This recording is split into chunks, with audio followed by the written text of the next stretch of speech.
Hello students. आज के video में हम एक नया मॉडल पेपर लेके आए हैं आपके लिए विषय विज्ञान का। इससे पहले हमने 3 मॉडल पेपर और डाले हैं हमारे चैनल पे, तो आप उनको भी यदि देखना चाहें तो उनको भी देख सकते हैं।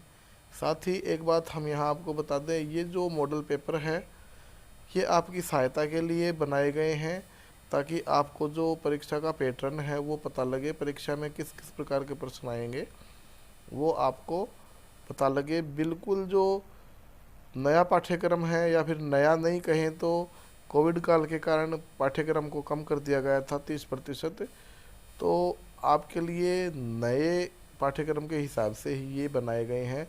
जो पाठ हटाए गए थे वो यहाँ शामिल नहीं किए गए हैं। तो सबसे पहले हम शुरुआत कर लेते हैं पेपर की। चलिए शुरुआत करते हैं प्रश्न पत्र की। प्रश्न पत्र में 2 घंटे 30 मिनट का टाइम आपको मिलेगा। 80 अंक का ये टोटल होगा और 25 प्रश्न आएंगे जिनको करना होगा। सबसे पहले खंड ए में बात कर लेते हैं हम। रेयॉन एक संश्लेषित रेशा नहीं है, क्योंकि सारे के सारे जो गुण हैं वो रेयॉन के हैं। ये सारे के सारे उपयुक्त सभी में आ जाएंगे। उसके बाद में दूसरा जो प्रश्न है, निम्न में से कौन सा कथन सही है? तो सभी धातुएं होती है वो तन्य होती है। तंत्र लिख रखा है यहाँ, भ्रमित न हो। तन्य होती है, सभी धातुएं तन्य होती है। अधातुएं तन्य नहीं होती है। सामान्यतः धातुएं तन्य होती है। सामान्यता भी नहीं है। कुछ धातुएं तन्य होती है, ये भी नहीं है। सभी धातुएं यहाँ तन्य होती है, ये उत्तर आ जाएगा। यहाँ पर जो पहला प्रश्न है उसको एक बार दोबारा देखेंगे, क्योंकि रेयॉन एक संश्लेषित रेशा नहीं है, क्योंकि ये सारे के सारे गुण हैं ये रेयॉन के ही हैं। रेशम के समान इसका रूप होता है, काष्ठलुग्ध से इसको प्राप्त किया जाता है, और रेशों को प्राकृतिक रेशों के समान बुना भी जा सकता है। ये सारे गुण इसी के हैं। तीसरा प्रश्न देखो, एक टेडपोल जिस प्रकार प्रक्रिया के द्वारा वयस्क में विकसित होता है उसको हम कायांतरण बोल देते हैं। कायांतरण हो जाएगा इसका सही उत्तर। निम्न में से किस वाक् ध्वनि की आवृत्ति न्यूनतम होने की संभावना है? तो देखिए ये प्रश्न आपको 100% मिलेगा। इस प्रकार का प्रश्न, यहाँ वाक् ध्वनि की जो आवृत्ति है वो आवृत्ति यदि ज़्यादा होगी तो जो ध्वनि है वो पतली होगी, और वो आवृत्ति कम होगी तो ध्वनि थोड़ी मोटी हो जाएगी। तो यहाँ सबसे कम जो होगी वो पुरुष की हो जाएगी, न्यूनतम। अगला प्रश्न है, निम्न में से कौन विद्युत का हीन चालक है? कम चालक कौन सा है? यहाँ नींबू का रस, जल, आसूत जल।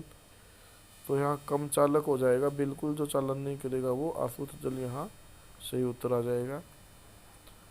अगला जो प्रश्न है, जब कांच की छड़ को रेशम से रगड़ते हैं तो क्या होता है? कपड़ा धनावेशित हो जाता है।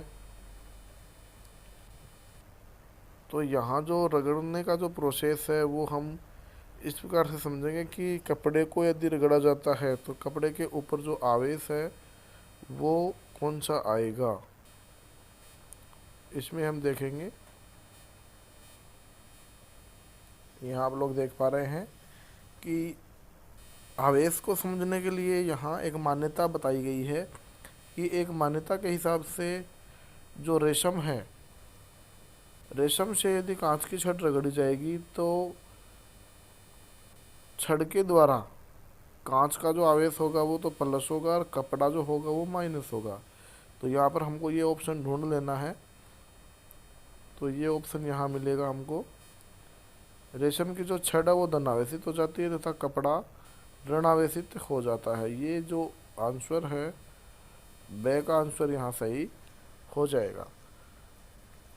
अगला प्रश्न है हमारे पास,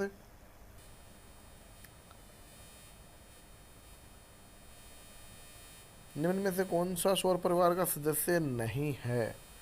तो देखो सौर परिवार में कौन कौन आते हैं? ग्रह, उपग्रह है, धूमकेतु। तो यहाँ धूमकेतु जो है वो सौर परिवार का सदस्य नहीं है।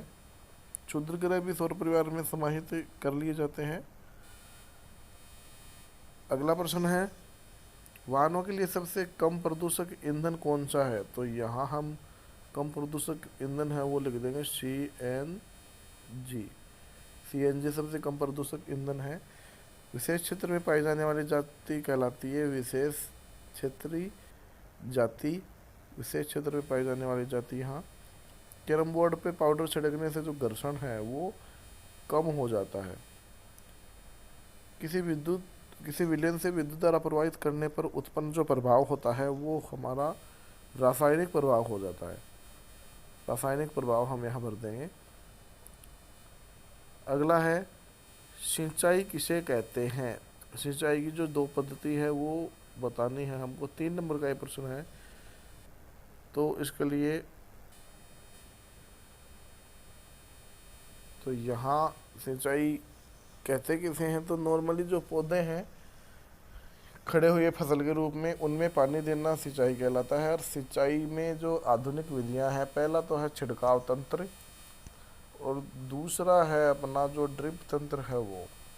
तो यहाँ जल संरक्षण विधि है वो ड्रिप तंत्र है, ये हम ध्यान में रखेंगे और इन दोनों को ही हम याद कर लेंगे कि दोनों इम्पोर्टेंट आ सकती है परीक्षा में। दोनों के बारे में थोड़ा थोड़ा लिख देंगे। अगला प्रश्न यहाँ है कि खेत में लगातार फसल उगाने से मिट्टी पर क्या फर्क पड़ता है? तो बिल्कुल साधारण प्रश्न है। लगातार खेत में यदि हम फसल उगाएंगे तो जो उपजाऊपन है वो कम होगा, इसको हम समझते हैं। जैसे लगातार यदि हम फसल को उगाते हैं तो उसमें जो प्रतिपूर्ति होती है पोषक तत्वों की वो कम हो जाती है। मतलब पोषक तत्व डाउन हो जाते हैं, नाइट्रोजन का लेवल डाउन हो जाता है, फास्फोरस का जो हम शॉर्ट रूप में बोलते हैं NPK,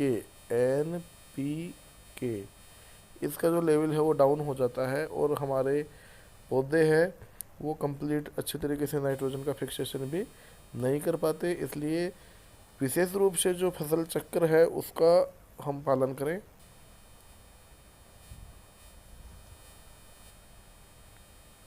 अगला जो प्रश्न है हमारा, कोक के अभिलक्षणों और उपयोगों का वर्णन कीजिए। तो यहाँ कोक जो है वो काले रंग का होता है और उसका जो मेन कैरेक्टर है, यहाँ आप देख सकते हैं कि कोक के बारे में बताया गया है। मुख्य जो लक्षण है, कठोर होता है, सैरंध्र होता है। देखो सैरंध्र का मतलब होता है पोरस, पोरस का मतलब छिद्रित, कठोर, सैरंध्र और काला पदार्थ होता है, रंग इसका काला होता है। कार्बन का अच्छा शुद्ध होता है रूप। तो कोक का उपयोग कहाँ किया जाता है? इस्पात के औद्योगिक निर्माण में, जो टिन है उसका जो इंडस्ट्रियल मैन्युफैक्चरिंग होता है उसमें इसका काम लिया जाता है। धातुओं के निष्कर्षण में भी ये काम आता है। तो ये आप 2-3 लाइनें यहाँ लिख दोगे तो नंबर आपके नहीं कटेंगे। अगला प्रश्न हम यहाँ बात करने वाले हैं, व्याख्या कीजिए कि सर्पी घर्षण स्थैतिक घर्षण से कम क्यों होता है? तो यहाँ आप देख पा रहे हैं कि हमारे पास 2 प्रकार के घर्षण बल है, एक तो सर्पी और दूसरा है स्थैतिक।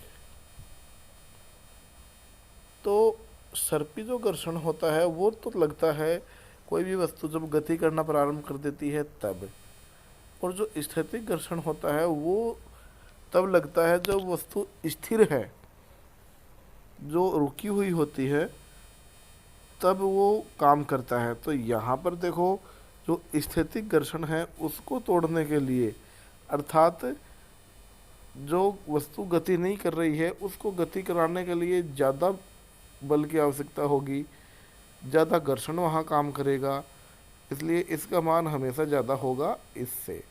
तो ये बात आपको समझ में आ गई होगी।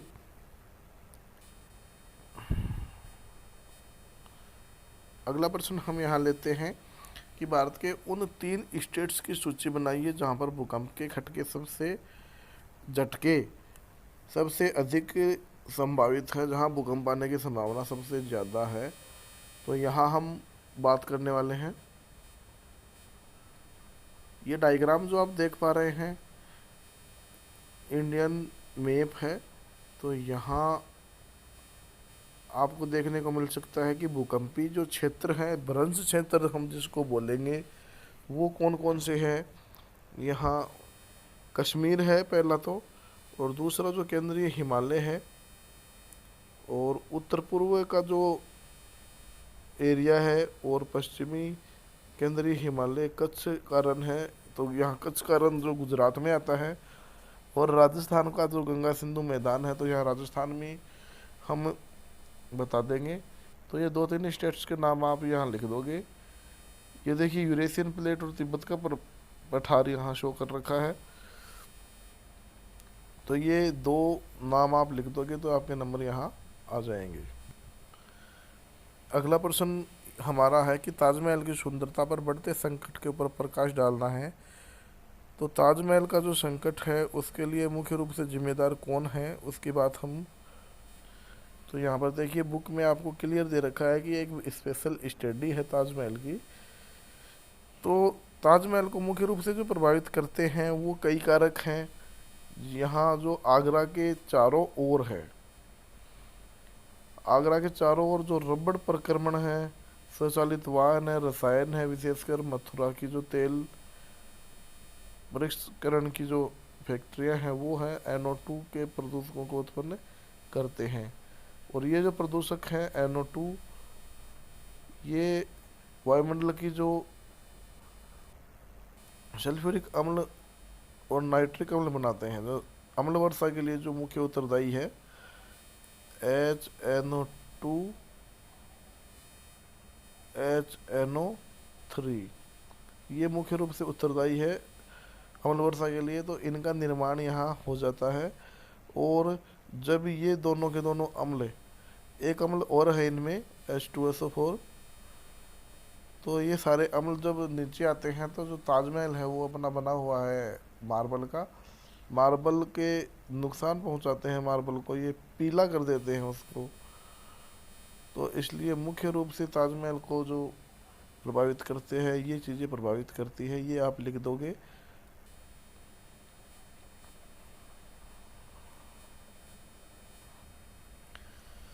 नेक्स्ट जो प्रश्न है हमारा यहाँ कि क्या तारे आकाश में गति करते हैं। तो बिल्कुल साधारण प्रश्न है, पिछले मॉडल पेपर में भी ये आया था, इसका मतलब अच्छा प्रश्न है। तो इसके लिए हम आपको बताते हैं कि तारे जो पृथ्वी गति करती है उसके कारण जो गति करते हुए प्रतीत होते हैं। यहाँ हम देखेंगे, यहाँ हमारे पास जो तारे दे रखे हैं, तो कुछ प्रमुख तारे और तारों का समूह है जो है वो पीछे जाता हुआ प्रतीत होता है। जैसे यहाँ आप देख पा रहे होंगे कि तारे पूर्व से पश्चिम की ओर गति करते हुए प्रतीत होते हैं। कोई तारा जो सूर्यास्त होते ही पूर्व में उदय होता है वह सामान्यतः सूर्योदय से पहले पश्चिम में अस्त हो जाता है ना। तो ये गति करते हुए प्रतीत क्यों होते हैं, क्योंकि जो पृथ्वी है वो पश्चिम से लेके पूर्व की तरफ घूमती है, इसलिए ये गति करते हुए प्रतीत होते हैं। वास्तव में ये जो तारे हैं वो गति नहीं करते, ये आप ध्यान रखिएगा इस बात का। ये जो बात बताई है नीचे कि यदि तारे हमें पूर्व से पश्चिम की ओर गमन करते हुए प्रतीत होते हैं तो इसका अर्थ है कि जो पृथ्वी है पश्चिम से पूर्व दिशा की ओर गति करती है। तो ये इसका आंसर है, ये इतना आप लिखना कॉपी में। अगला जो प्रश्न है हमारे पास कि क्या तेज वर्षा के समय किसी लाइनमैन के लिए बाहरी मुख्य लाइन के विद्युत तारों की मरम्मत करना सुरक्षित होता है। तो देखिए बिल्कुल साधारण सी बात है, कॉमन सेंस ये आप अप्लाई करेंगे। तेज बारिश हो रही है, इसका मतलब जो तार है वो गीले हैं, और विद्युत के जो तार हैं उनको गीले यदि हम रखेंगे तो करंट प्रवाहित होगा। तो बरसात में यदि कोई तारों की मरम्मत करेगा तो जाहिर सी बात है कि उनमें भी करंट आ सकता है और जान की क्षति हो सकती है। इसलिए तारों की मरम्मत बरसात में तो बिल्कुल भी संभव नहीं है। ये 2-3 चीज़ आप लिख देना। कॉमन सेंस का प्रश्न है, बहुत ही अच्छा प्रश्न है। अगला जो प्रश्न है वो भी बिल्कुल इसी प्रकार का है, वनोन्मूलन से वर्षा दर किस प्रकार से कम हुई है। तो यहाँ पर हम ध्यान रखेंगे कि जो वन कम होंगे तो बारिश भी कम होंगी। कारण क्योंकि वन जो सहायता करते हैं वो हमारा पारिस्थितिकी तंत्र में बहुत ही ज़्यादा बड़ा रोल प्ले करते हैं। नॉर्मली जो संघनन की जो क्रिया है, जल की जो बूंदें हैं वो ऊपर उठती है, फिर वापस जो नीचे संघनित होती है, तो उस संघनन की क्रिया में जो अपने पेड़ पौधे हैं वो बहुत ही ज़्यादा भूमिका निभाते हैं। ये संघनन की क्रिया कम हो जाती है और वो बरसात का जो स्तर है वो काफ़ी नीचे आ जाता है। अगला प्रश्न है 22 का कि आप अपने नगर के नगर पालिका के सदस्य हैं, ऐसे उपायों की सूची बनाइए जिससे आपके सभी निवासियों को स्वच्छ जल की आपूर्ति हो सके। तो जाहिर सी बात है, यहाँ हमारे पास कई ऐसे उपाय होंगे जिससे स्वच्छ जल की आपूर्ति होगी। पहला तो है वो विवेकपूर्ण उपयोग जल का हम यहाँ करवाना सुनिश्चित करेंगे कि जल उतना ही काम में ले जितना कि हमको आवश्यकता हो। दूसरी बात, गाड़ी वगैरह धोए हम तो उसमें डब्बा लेके धोएं, ऐसे नहीं कि डायरेक्ट नल है उसके पाइप लगा के सीधा ऊपर चला दिया। तो ये 2 तरीके हो गए। उसके अलावा कई और तरीके हैं, जैसे पानी उपयोग ना आए तो नल को बंद कर देवें। यदि बाथरूम में कोई भी नल टपक रहा हो तो उसको बंद कर देवें। मतलब पानी का जितना बचाव रख सकेंगे उतना ही हमको पानी मिलेगा। दूसरी बात, स्वच्छ जल की यदि बात करते हैं तो आसपास गंदगी न होने दें, इससे हमको स्वच्छ जल की आपूर्ति हो पाएगी। अगला प्रश्न यहाँ है हमारे पास, अलैंगिक जनन की परिभाषा दीजिए। जंतुओं में अलैंगिक जनन की 2 विधियों का वर्णन भी यहाँ कीजिए। तो यहाँ हम अलैंगिक जनन की परिभाषा देने वाले हैं। यहाँ देखिए, अलैंगिक जनन, सबसे पहले अलैंगिक जनन में तो हम यहाँ ध्यान रखेंगे कि इसमें केवल एक जनक भाग लेता है। एक जनक ये जनन होता है। उसके बाद में मेंढक का जीवन चक्र यहाँ दिखाया गया है। मेंढक में जो जनन होता है वो अलैंगिक नहीं होता है, लेकिन यहाँ जो फॉर्मूला हम अप्लाई करेंगे, यहाँ देखो मेनली 2 हाइड्रा में और अमीबा में, ये 2 तो हमको लिखने ही लिखने हैं। हाइड्रा में तो मुकुलन द्वारा होता है और अमीबा में है वो द्विविखंडन द्वारा होता है। तो हाइड्रा और अमीबा का हम यहाँ उदाहरण दे देंगे, चाहे तो ये 3 डायग्राम भी हम बना देंगे। यहाँ देखिए जो छोटी संरचना है ये मुकुल कहलाती है और ये मुकुल धीरे धीरे बड़े होती जाती है और जो नया हाइड्रा है उसको जन्म दे देती है। उसके बाद में अमीबा की बात करें तो अमीबा में शुरू में तो जो अमीबा है वो आप देख पा रहे हैं।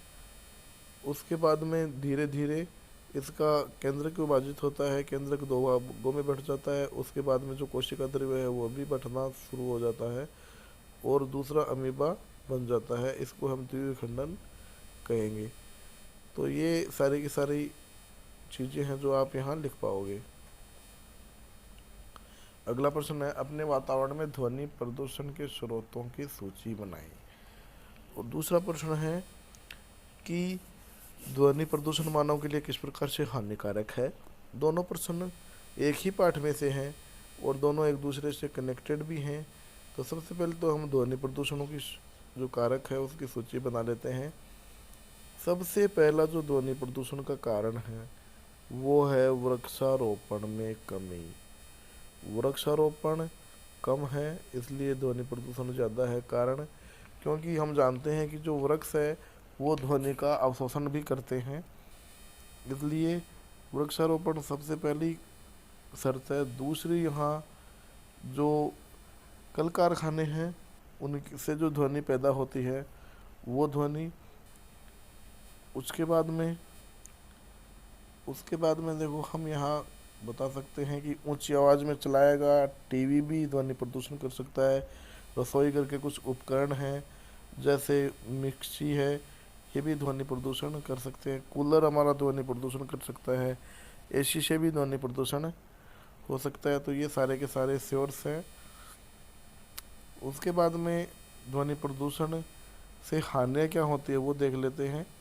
तो ध्वनि प्रदूषण से मुख्य रूप से यहाँ अनिद्रा, अति तनाव, चिंता और स्वास्थ्य संबंधी बीमारियाँ शोर से उत्पन्न होती है। चिड़चिड़ापन है वो व्यक्ति में ज़्यादा ध्वनि के कारण ही पैदा होता है, इसलिए ध्वनि प्रदूषण कम से कम हमको रखना चाहिए। उसके बाद में जो ध्वनि प्रदूषण को कम करने के उपाय हैं, तो यहाँ जो औद्योगिक मशीनें हैं उनका समय पे हमको रख रखाव करना चाहिए जिससे इनको कंट्रोल किया जा सके। टीवी है तो उनको भी कम आवाज़ में करना चाहिए। हॉर्न है कम से कम बजाने चाहिए। उसके बाद में एक मुख्य नुकसान होता है ध्वनि प्रदूषण से, ये भी आप लिख दीजिएगा पेपर में, श्रवण क्षति। श्रवण क्षति क्या होती है? सुनने की जो सामर्थ्य है उसमें असक्तता या डिसेबिलिटी। यदि किसी के चोट लगी हो, उम्र के हिसाब से हुई हो तो वो बात अलग है, लेकिन यदि तेज़ आवाज़ में हम गाने सुने, कान में लीड लगा के गाने सुने, तो वो भी हमारे ध्वनि की जो श्रवण क्षति है वो पैदा कर सकता है। आवश्यकता से ज़्यादा तेज़ आवाज़ में लीड लगा के गाना सुनना भी उचित नहीं है। तेज़ आवाज़ में बातें करना ये भी सही नहीं है, उससे भी पोल्यूशन होता है। तो ये ध्वनि प्रदूषण के रोकने के उपाय हैं। अगला प्रश्न यहाँ है कि क्या होता है जब तनु सल्फ्यूरिक अम्ल कॉपर प्लेट पर डाला जाता है? तो यहाँ देखिए अभिक्रिया देख लेंगे। तनु सल्फ्यूरिक अम्ल है, इसका मतलब H2SO4 है। ये किस पे डाल रहे हैं हम? कॉपर के ऊपर डालते हैं, Cu। तो जो कॉपर है वो कहाँ आ जाता है? H2 की जगह आ जाता है। जैसे मैं आपको लिख के बता देता हूँ, CuSO4 का निर्माण हो जाता है। ये देखिए H2SO4 plus CuSO4 plus H2, ये हाइड्रोजन गैस है, ये निर्मुक्त हो जाती है और कॉपर सल्फेट का निर्माण हो जाता है। तो ये जो धातु है उसके अम्ल से अभिक्रिया है। तो धातु अम्ल से अभिक्रिया करके कौन सी गैस देते हैं? हाइड्रोजन गैस यहाँ देते हैं। दूसरी बात, जो ये हाइड्रोजन गैस निकलती है ये सारे अम्ल देते हैं, ये बेसिक कैरेक्टरिस्टिक है अम्ल का। दूसरा प्रश्न हमारे पास है कि लोहे की कील कॉपर सल्फेट के विलयन में रखी जाती है तो संबंधित अभिक्रिया कौन सी हो जाएगी? देखो लोहे की कील है तो Fe हो गया, लोहा हो गया, ठीक है। प्लस कॉपर सल्फेट में रखिए तो CuSO4, ये हो गया कॉपर सल्फेट। अब अभिक्रिया जो होने वाली है वो आप लोग देखिए। देखो कॉपर जो है वो कम सक्रिय होता है Fe से, जो फेरस होता है उससे कम सक्रिय होता है कॉपर, इसलिए जो Fe का स्थान है वो कॉपर ले लेता है। तो यहाँ जो प्रोडक्ट बनेगा वो बनेगा Fe2SO4, FeSO4 यहाँ बन जाएगा। ये देखो +3 ऑक्सीकरण अवस्था की हम बात करें तो ये यहाँ 3 लगा देंगे। ये यौगिक हम इस प्रकार भी बना सकते हैं। ये जो अभिक्रिया है ये एक तरीके से प्रतिस्थापन अभिक्रिया, प्रतिस्थापन अभिक्रिया, क्योंकि इसमें एक कम सक्रिय जो यौगिक है वो विस्थापित हो रहा है एक अधिक सक्रिय यौगिक के द्वारा, यौगिक नहीं कहेंगे, तत्व कह लेंगे यहाँ, तो वो एक दूसरे को विस्थापित कर रहे हैं, तो ये विक्रिया का समीकरण इस प्रकार से हो जाएगा। दोनों के सूत्र हैं वो सही होने चाहिए, फिर आपको नंबर मिल जाएंगे। सूत्र यदि सही नहीं है तो नंबर मिलना मुश्किल है। तो यहाँ मुख्य रूप से फॉर्मूला का ध्यान रखें। और बच्चों, ये जो मॉडल पेपर हमने करवाया है ये आपकी हेल्प के लिए करवाया है, तो आप इसमें से ज़्यादा प्रश्न करने का प्रयास करें, जिससे कि आपको जो एग्ज़ाम है उसमें तैयारी अच्छी बनेगी। तैयारी यदि सही है तो मार्क्स भी ज़्यादा आएंगे, आपकी ग्रेड अच्छी आएगी। दूसरी बात, जो ये मॉडल पेपर है ये ऑथेंटिक नहीं है, ऐसा नहीं है कि ये का ये छपा हुआ आएगा। तो आप लोगों को ये पैटर्न समझाने के लिए बताया गया है, पैटर्न किस प्रकार का आता है, किस प्रकार के प्रश्न आते हैं, ताकि आपको परीक्षा में फ़ायदा मिले। तो ये था चौथा मॉडल पेपर। अगर आप बाकी के 3 जो मॉडल पेपर हैं, 3 मॉडल पेपर और दे रखे हैं हमारे चैनल पे, वो यदि आप देखना चाहते हैं तो चैनल को सब्सक्राइब करके जो वीडियो लिस्ट है उसमें आप देख सकते हैं, तीनों के तीनों मॉडल पेपर दिए गए हैं। और वीडियो को अंत तक देखने के लिए धन्यवाद। अपने साथियों को ये शेयर करें, जिससे कि वो भी इसका फ़ायदा ले सकें। मिलते हैं एक नए पेपर के साथ।